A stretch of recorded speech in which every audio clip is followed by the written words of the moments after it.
Assalamualaikum dan salam sejahtera. Hari ini saya nak bincang satu perkara yang ramai ahli UMNO dan juga pengundi Malaysia tidak menyedari.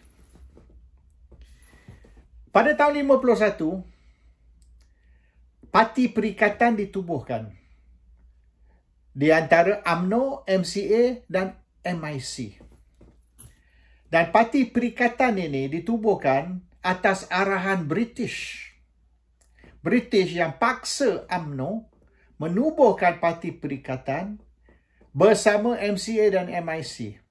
Kerana British tak mau benar UMNO menghadapi pilihan raya tanpa China dan India, tanpa penglibatan bangsa lain, supaya kerajaan ini tidak menjadi kerajaan Melayu.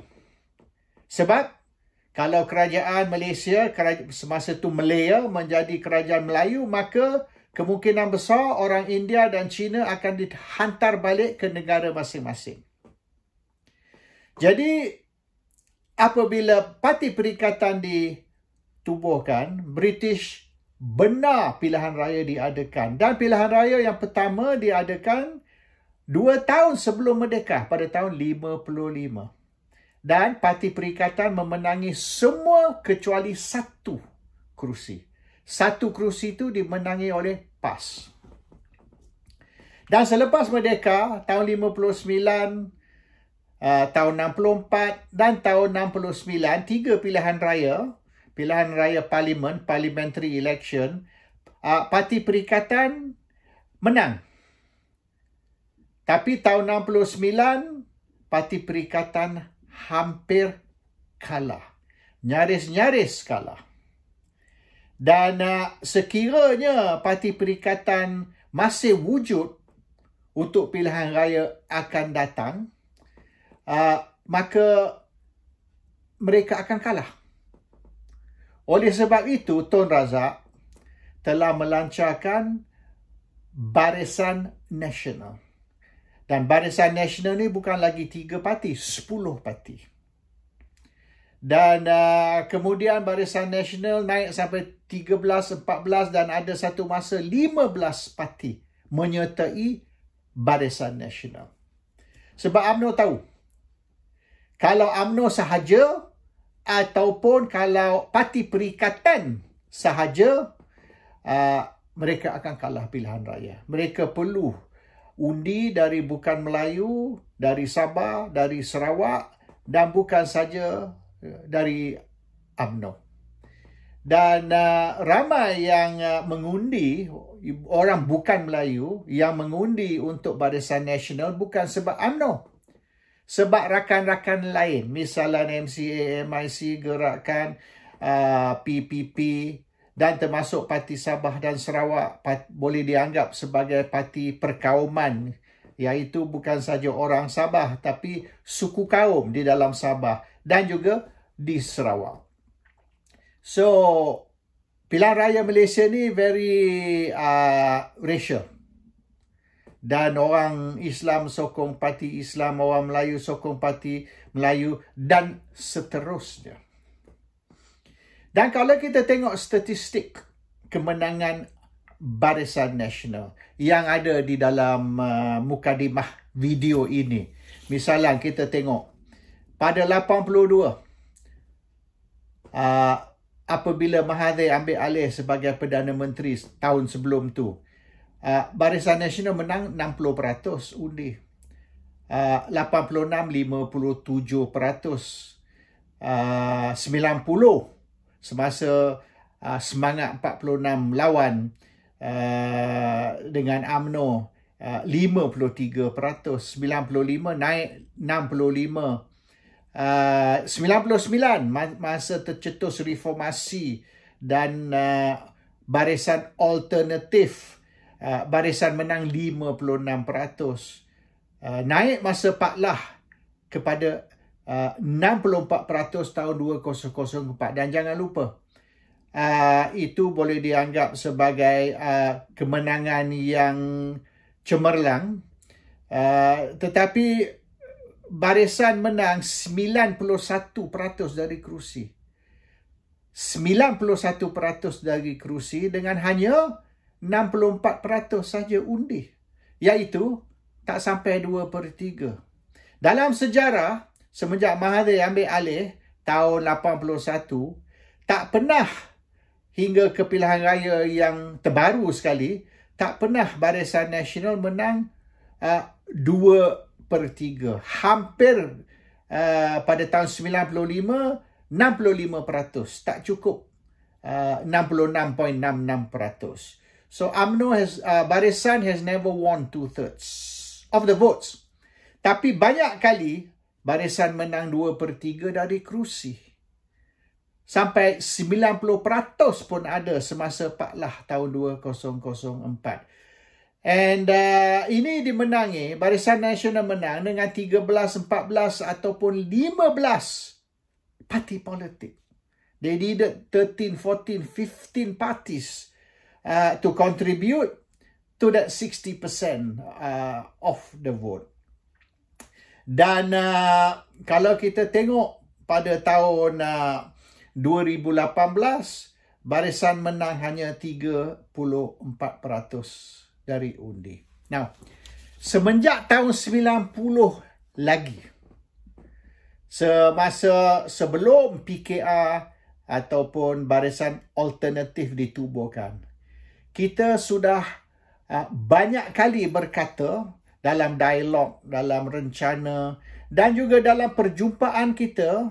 Semasa tu kita ada perjumpaan dengan SPR, iaitu parti-parti pembangkang, adakan perjumpaan dengan SPR yang diketuai semasa tu oleh Azmin Ali.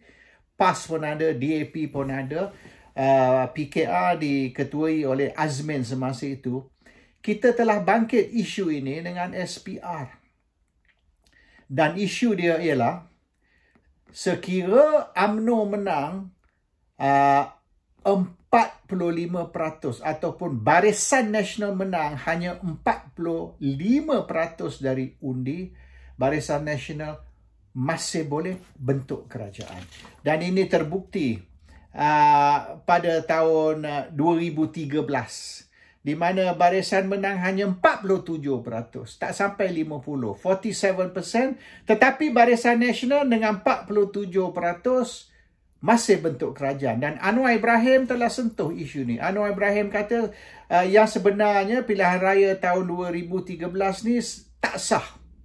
Tak sah kerana UMNO bentuk ataupun Barisan Nasional bentuk kerajaan dengan tak sampai separuh, tak sampai 50% dari undi, hanya 47% sahaja. Dan kita telah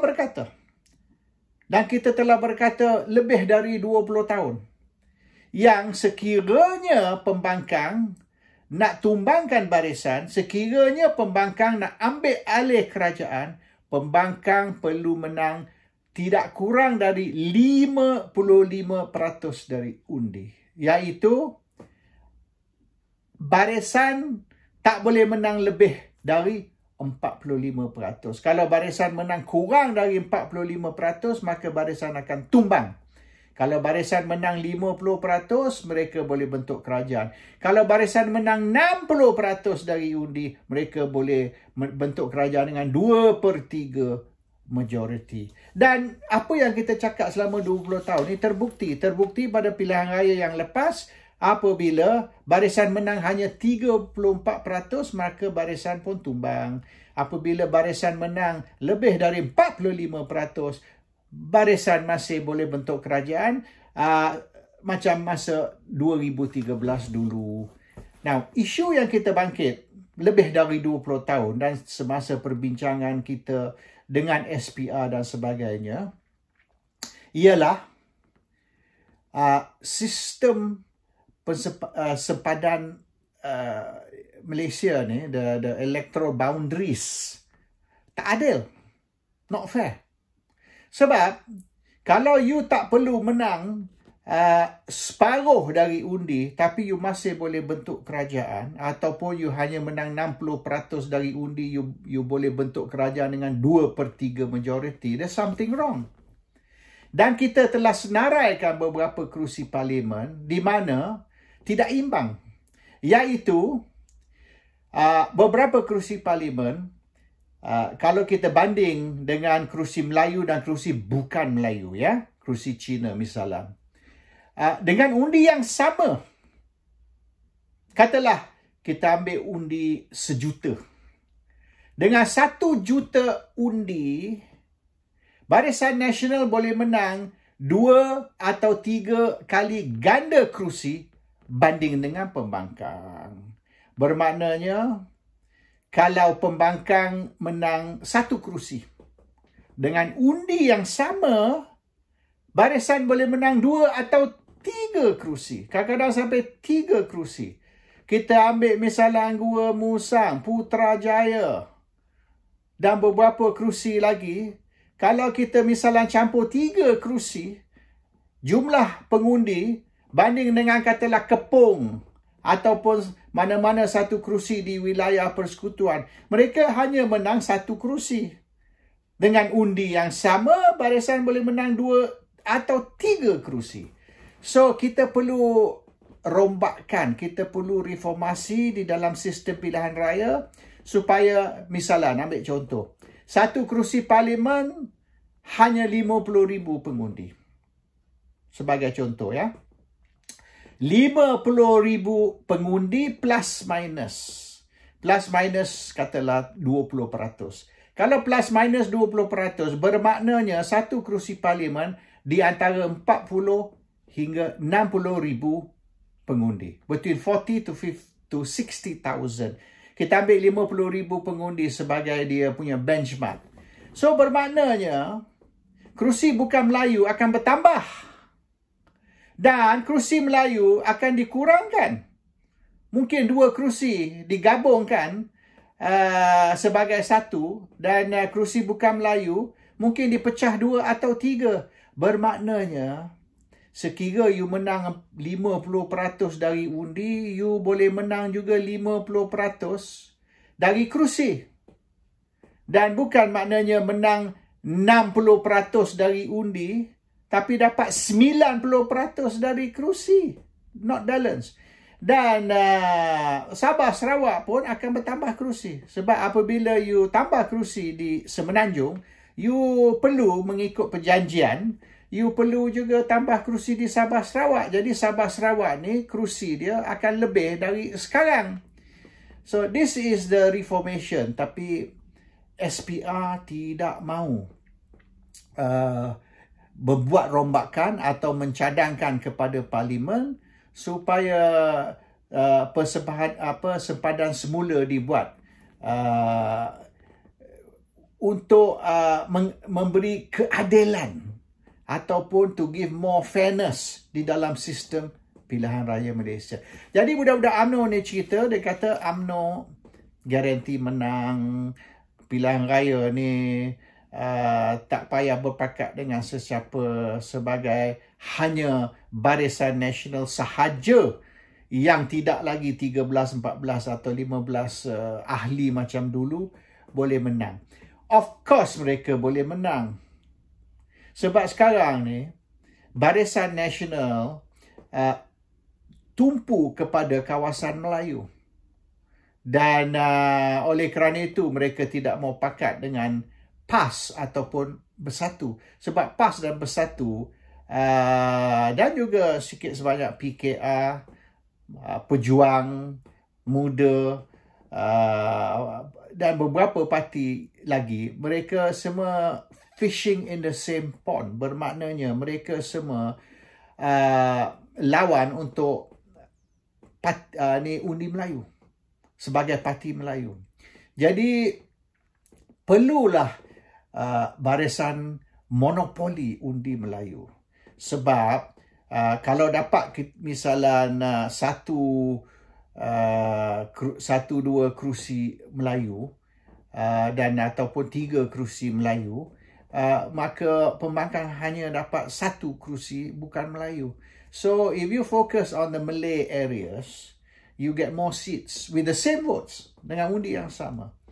Jadi kalau mereka tak boleh menang di kawasan yang Pakatan Harapan ataupun di mana pembangkang kuat, mereka boleh sacrifice, mereka boleh korbankan kawasan bukan Melayu, asal mereka boleh menang di kawasan Melayu oleh kerana satu kerusi pembangkang menang, Barisan menang 2 atau 3 kerusi dengan undi yang sama.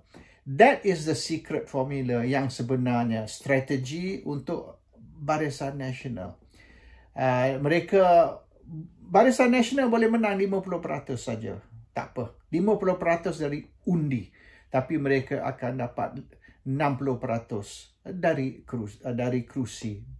Jadi dengan undi yang sama tu, pembangkang tidak boleh bentuk kerajaan.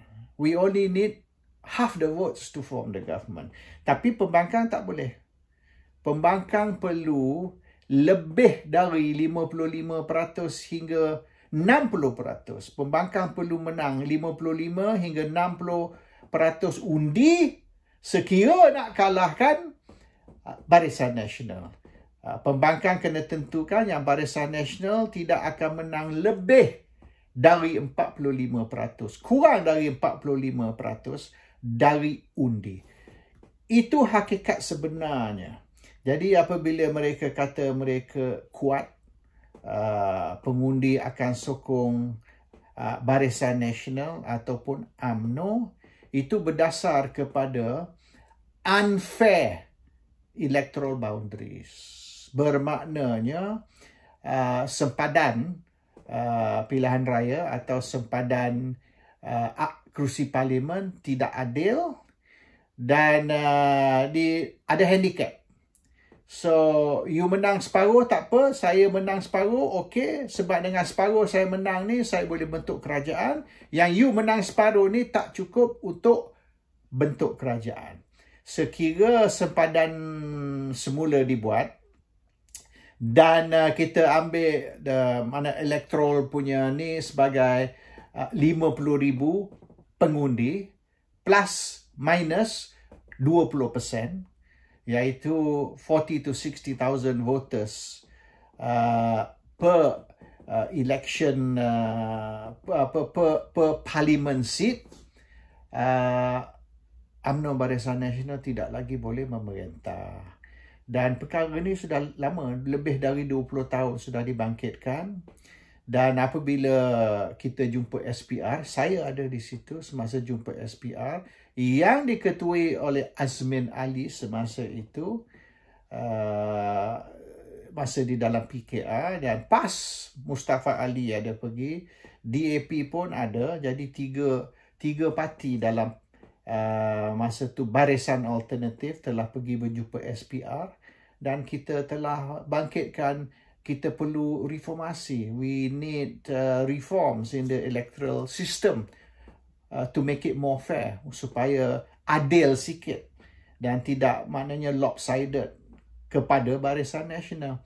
Semasa tu Ketua Pengarah SPR kata tak boleh. So kita telah tanya SPR, apa tugas SPR? Kalau kita suruh buat sepadan semula ni, maknanya redraw the electoral boundaries ataupun the parliamentary constituencies, we redraw to make it more fair. Kalau SPR tak boleh buat, dan apa dia tugas SPR? Dia jawab. Ketua Pengarah SPR jawab.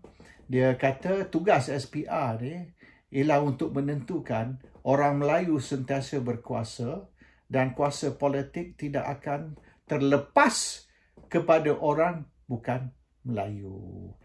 That was the reply SPR gave us. Open reply. Tidak sorok lagi matlamat sebenar SPR.